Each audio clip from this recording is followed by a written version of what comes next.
I'm typically pretty good at finishing projects that I start, but there is one project that I've been holding off on completing for 4 years now. Today, I'm going to get back to working on it, and my goal is to finish this panel by the end of the week. It's been a while since I've worked with pen directly on wood. I have recently been listening to a lot of the Creative Pep Talk, which is a really wonderful podcast from Andy Pizza, and one of the sort of nuggets of gold that he shared is finish your plate. If you feel like you're creatively blocked and you're struggling to progress forward and like kind of tap into your creative and find new ideas that you want to follow, oftentimes it's because we haven't like finished our creative plate yet. Maybe there's a project that's been lingering that we know we need to finish, but we just haven't really felt inclined to do it because if you're like me, new ideas tend to be a little bit more interesting and more compelling than old lingering ideas. I started this project for a reason and I was really excited and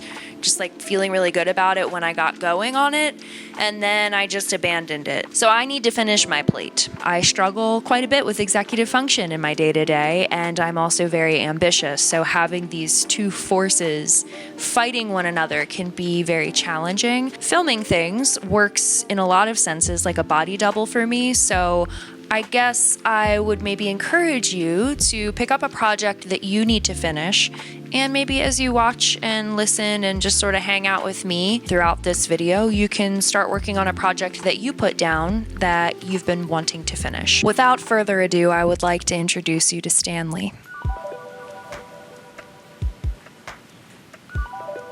This is Stanley. He's very large. My game plan for this first session of work is to detail everything further. So I want to make his little suction cups darker, add some more contrast and value. I might start sketching and just playing with some new ideas on the panel, but I have a feeling detailing is going to take me a few hours. I'm going to find a comfortable place to start working, grab my pens, and we're going to jump in. See ya for now.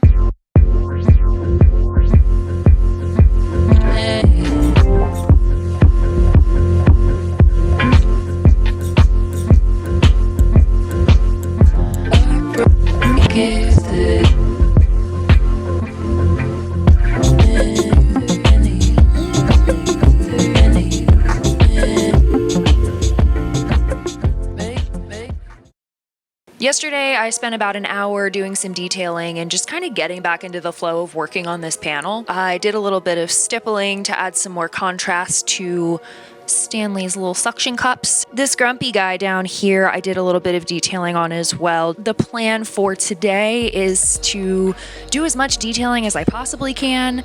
I'm going to try to really just sit down and focus for a few hours on this. Ideally, I think by the end of today, I'd like to sketch out some stuff in the blank spaces. I was thinking of maybe doing a nautilus and maybe like a squid would be kind of cool. So I'm gonna kind of mull over next steps while I do detailing and then just kind of see where I'm at in a few hours. Let's get to work.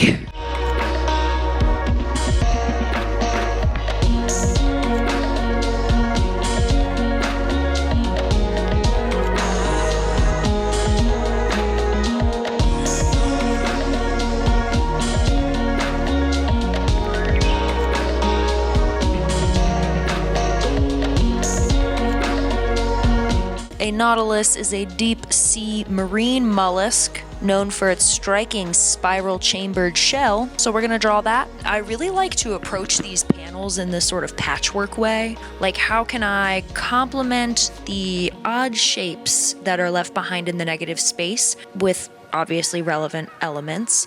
So I'm going to play a little bit with that. I just really want to focus on filling in some of these gaps so that the piece feels more complete. I have like moderate aphantasia, so it can be quite difficult for me to visualize things without a reference point. Typically, when I'm drawing something for the first time and kind of adding it to my visual library, I will focus on using references to understand the form of something, and then I'll fill in all the detail based on my own preferences. I have illustrated a nautilus one other time on a panel that I ended up just scrapping altogether because I didn't like the direction it was going in.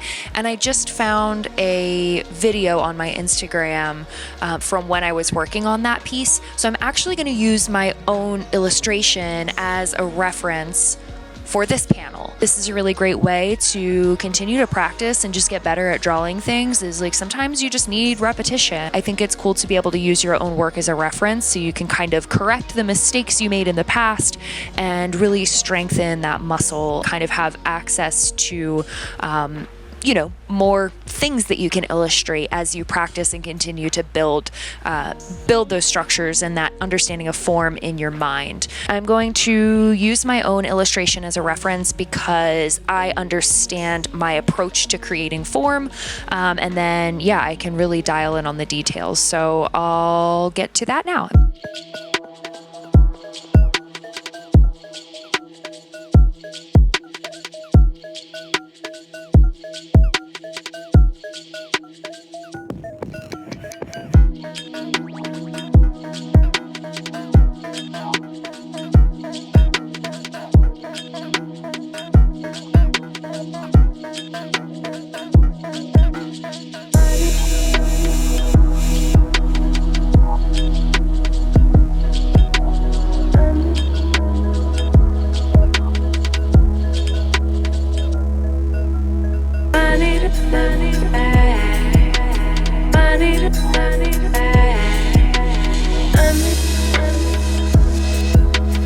At this point, I have spent about 4.5, maybe 5 hours in total. I finished the detailing that I had wanted to do, and I also sketched and completely filled in the nautilus. A lot of the negative space that remains is kind of like weirdly shaped, so I want to kind of take a step back for a moment and think things through before I start filling in the gaps, because I don't want to fill it with something that's not going to flow nicely. I think there's a nice visual path being carved out here.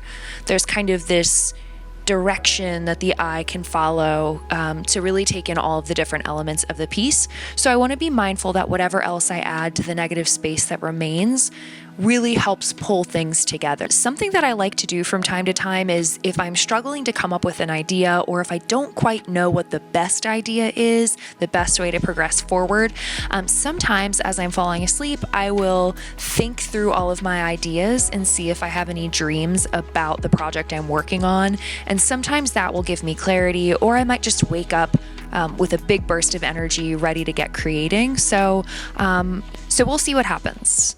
Today is day 3 of working on Stanley. I was hoping that last night I would have some sweet dreams of squids and other oceanic organisms, which I did not. There's a big space up here that is like tall and narrow, so that was where I was maybe thinking of doing like a squid or something funky like that, or maybe like some weird starfish, like those like funky looking starfish that have like the tentacle ass looking. Do you know what I'm talking about? I don't know. I need to start conceptualizing. I think what I'm gonna do is look for some inspiration, just do some research, especially when I'm doing this kind of work where it's more like, I guess you could say, scientific illustration. This panel is not like a perfectly accurate depiction of any of these species, but I don't know what else to call it. Typically when I'm doing this kind of work, I will do a lot of research. Nature is beautiful and magical and representative of so many different aspects of our human experience and our psyches. The matcha has kicked in. I did a little bit of perusing, a little bit of research out on the interwebs, and I'm thinking I either want to illustrate a squid or a cuttlefish. The cuttlefish might be a nice contrast because on the bottom of the panel I have this nautilus that I added yesterday, and it's got some very dark elements, and the cuttlefish would similarly have this sort of striped texture. Now the squid might be too much long, like tentacly stuff right next to each other, right? Because we have the octopus, we have the jellyfish. The nautilus also has the kind of tentacly bits as well. I mean, the cuttlefish does too, but they're much shorter. So I'm kind of leaning towards the cuttlefish. I'm feeling a little bit nervous, I'm not gonna lie. I think adding the nautilus yesterday felt like a low risk move because there was such a big space for it. But this last larger piece that I add to the panel really needs to stand out and do some heavy lifting because the nature of the gap that I have. I'm gonna look at some more photos of cuttlefish and just get a better understanding of their form. Getting the pen to paper is always a little intimidating because I feel like once you actually put the thing on the paper, on the panel, whatever your medium is, once you start adding new elements, your mind does this tricky thing where you kind of lock in and you go, okay, this is the only option now because I've seen it, so this is the only thing I can actually truly envision in real physical space and time. I know once I start sketching the cuttlefish, I'm gonna feel like it's locked in, like it's 100%. So I just want to make sure it's the right choice. So I'm gonna stop talking. I'm gonna start sketching and see what we can come up with. And then I think what I'd like to do in these really small gaps that remain after I draw the cuttlefish is maybe do some of those funky starfish there, or like some kinds of like, what is a starfish? Is it like literally a fish? A marine invertebrate belonging to the phylum Echinodermata. Are there any scientists out there who want to tell me fun facts about starfish? Anyways, I'm gonna draw.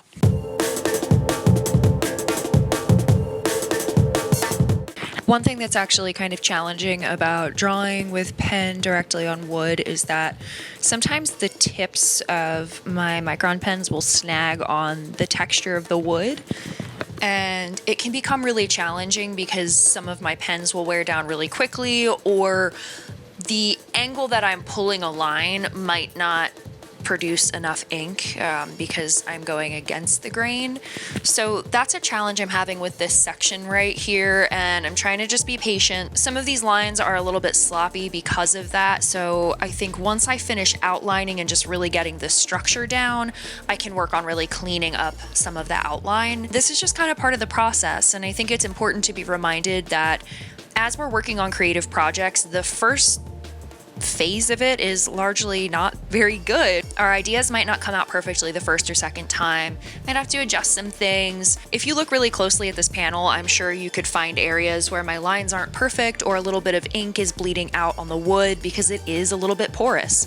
And that's okay. It doesn't need to be absolutely perfect. I think having this element of humanity in a piece of art makes it more interesting. And I think it's kind of cool when you look really closely at a piece and you find a flaw, because from a distance it might look perfect, it might look so polished and clean, and then when you get up close and personal you start to realize that, like, oh, some of these lines are a little bit shaky.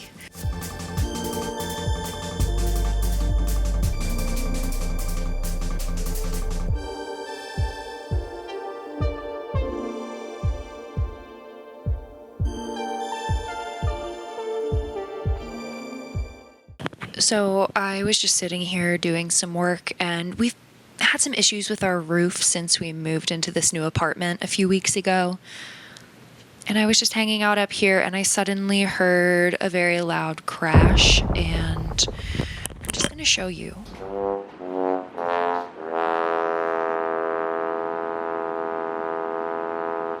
Things really took a turn for the worst, and as you can see in my video, the ceiling is no longer the ceiling. So the drywall rotted out and fell onto the floor, and the hole that was exposed after the incident was full of mold and water damage. We have lived in this apartment for, I want to say, 5 weeks now, so this was really jarring, not what we had anticipated, and super frustrating because I was unable to work on Stanley for a couple of days. We actually had to go stay at a hotel. Okay, let's try this again and start drawing.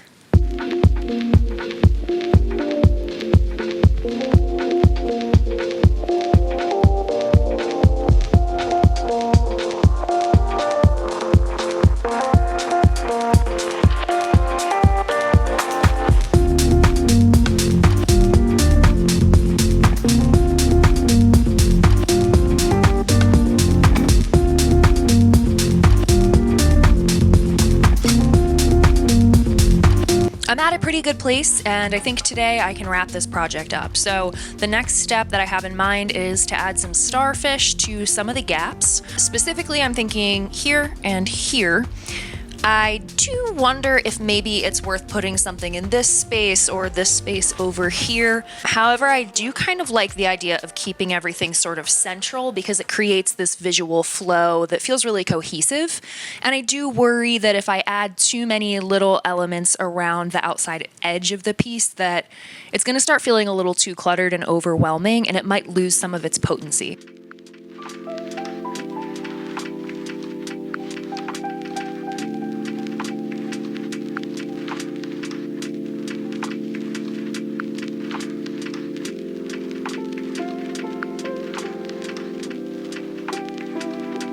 I made a good gloom hoodie. If you want one, maybe I'll make more. I wanted to just see what it would look like. But then my partner told me that I'm not allowed to wear my own project, which I disagree. I think it's cool, and it's a great way to get people to say, oh, what's good, Gloom? And then I can tell them to come listen to me talk a lot. If you're interested, let me know, because maybe I'll do like a limited run.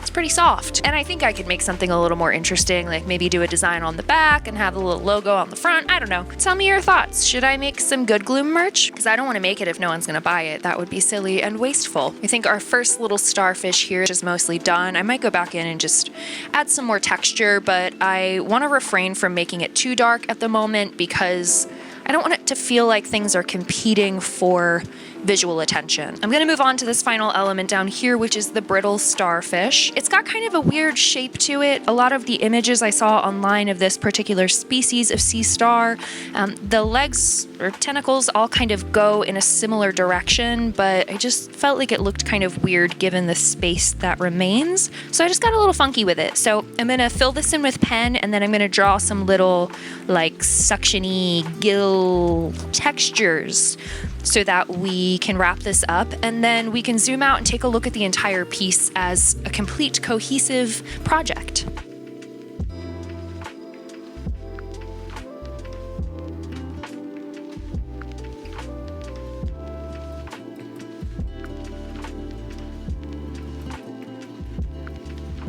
I'm just gonna go back in and do a final detailing, and then I'll get some nice up close detailed shots.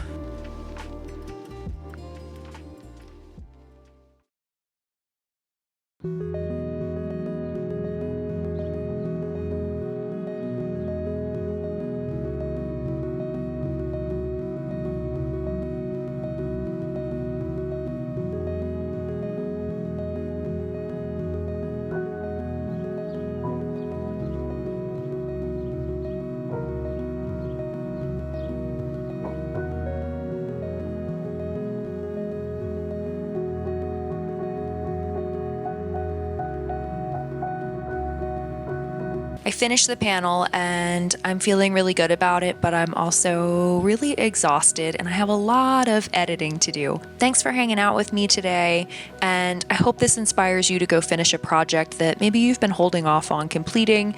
And as always, if you got value from this video, please subscribe to the channel and leave a comment down below. A lot of effort goes into making these videos, so your support means so much to me. If you're interested in purchasing this panel or any of my work for that matter, you can always send me an email and we can chat about it, or just keep an eye on my website, and at some point I will list this piece. I just need to spend a little more time with it before I let it go. If you want to support my artwork, take a look at my website. I've got tons of prints, stickers, and I still have a number of copies of my zine from January. So go check all of that out, and I hope you have a great day. Create more than you consume, and I will catch you later. Bye. Bye-bye.